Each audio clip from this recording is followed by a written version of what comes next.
President Trump ने 2026 budget में $15 billion के ग्रीन एनर्जी सब्सिडीज कट करने का प्रपोजल रखा है और $6 बिलियन जो ईवी इंफ्रास्ट्रक्चर के लिए रखा गया था वो भी हटाने की बात कही है।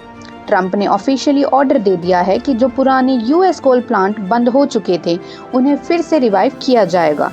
इससे यूएस की क्लाइमेट लीडरशिप पर सवाल उठे हैं और एनर्जी कॉस्ट बढ़ाने का भी डर है। चाइना के ऊपर लग रहे रेसिप्रोकल टैरिफ्स का असर ये होगा कि यूएस में सोलार एनर्जी एक्सपेंशन काफी स्लो हो जाएगा, क्योंकि आज भी सोलार सप्लाई चेन्स पूरी तरह चाइना डिपेंडेंट है। ताइवान न्यूक्लियर पावर के बाद एनर्जी कॉन्स्टेंट फेस कर रहा है। रिन्यूएबल्स का शेयर अभी भी सिर्फ 12% के आसपास है और लैंड लिमिटेशन की वजह से इसे और बढ़ाना मुश्किल है।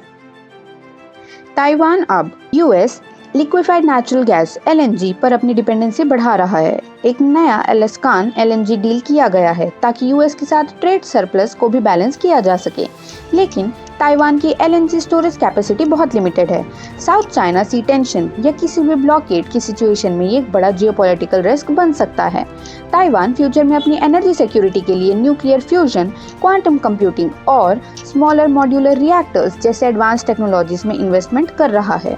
साथ ही साथ TSMC का ग्लोबल एक्सपेंशन ताइवान की टेक डोमिनेंस को और मजबूत बना रहा है। इससे इंडस्ट्रियल बेस डाइवर्सिफाई हो रहा है और सप्लाई चेन ज्यादा सिक्योर बन रहे हैं। What are the possibilities? Scenario 1, US retreat में चाइना की एनर्जी डोमिनेंस और बढ़ेगी।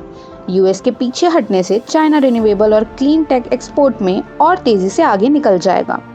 सिनेरियो 2, ताइवान LNG पर ज्यादा डिपेंडेंट हैं, लेकिन जियोपॉलिटिकली एक्सपोज्ड रहेगा।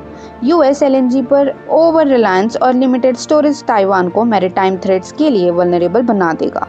Scenario 3, Taiwan bets big on fusion. Taiwan अपनी सेमीकंडक्टर एक्सपर्टीज को न्यूक्लियर फ्यूजन टेक में लेवरेज करके लॉन्ग टर्म एनर्जी इंडिपेंडेंस पा सकता है। Scenario 4, tech resilience over energy autonomy. Taiwan quantum computing और SMRs के जरिए अपनी टेक पोजीशन को और स्ट्रॉन्ग करेगा, जिससे एनर्जी सप्लाई चेन का एक्सपोजर कम हो जाएगा। क्या दुनिया एनर्जी वेपनाइजेशन के लॉन्ग टर्म रिस्क को अंडर एस्टिमेट कर रही है?